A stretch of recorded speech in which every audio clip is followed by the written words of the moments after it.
I stepped on my board, I realized, dude, this is this whole fucking big city. And it just took me everywhere, you know what I'm saying? There's something about stepping on your board and just going through the city and seeing new shit and seeing people and just like, it's the street, it's the way the city is designed. It's like fucking skate through traffic. Like, that's probably the only city where you can do that, where drivers don't trip. You know what I'm saying? Where you kind of control the streets. It's like when you're skating in the city, you're skating in the city.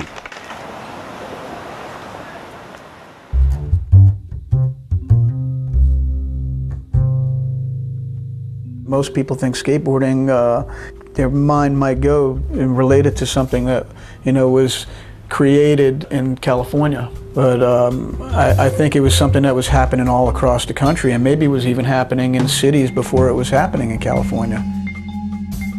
Skylarking through Central Park and along crowded Manhattan streets, exuberant young New Yorkers epitomize the perils of the skateboard.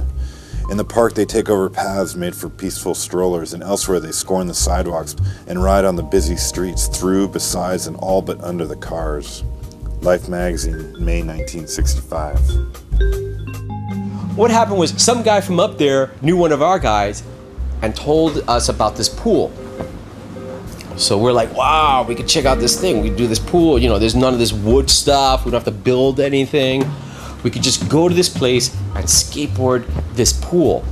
So we go to this place in the Bronx. I believe it's the last stop on the #1 line, 242nd Street, Van Cortlandt. We get off the train, walk a couple blocks. There's this building.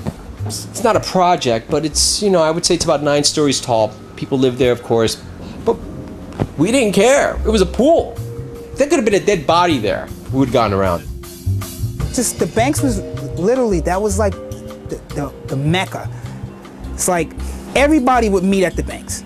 You know, after I went to the banks, and then I would go back uptown, and I still was skating in my area, like during the week. But weekends, it's the banks. You go to the banks, you meet new skaters, you learn new things, you know, and you just vibe with people, you know? Well, first of all, you didn't have security guards always chasing you out in the good spots because we rode softer wheels. We weren't riding little hard wheels, clacking around, fucking scaring the Rottweilers behind the counter. It was amazing, like when the Gons or Nadas or these guys would show up and they were like, fuck yeah, this is fun. City skating became like linking spots. And then you'd always link up with dudes who were in different little beep, beep, beep, beep, beep, beep. You know, we were all kind of bouncing around like digital super balls, you know, from spot to spot.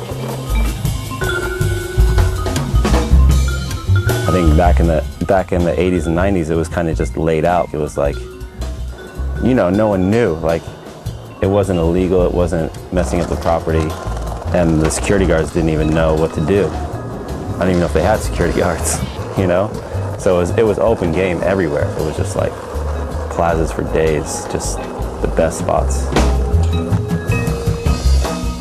The whole nature of cities and within cities, public space, is at some level to negotiate difference and not to accommodate sameness.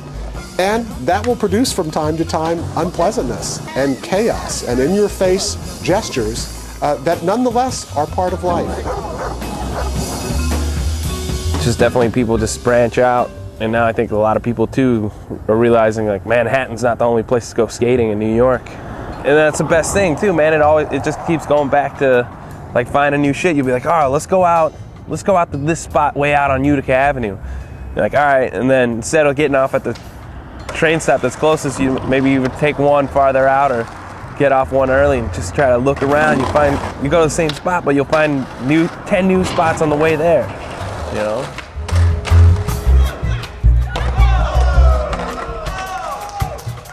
You know, skating may have been born in California, but it was when kids in Connecticut and New Jersey and New York, Pennsylvania, got a hold of it and actualized it in their own environment that it really came to life. And I think it really happened in New York City that it became its own thing.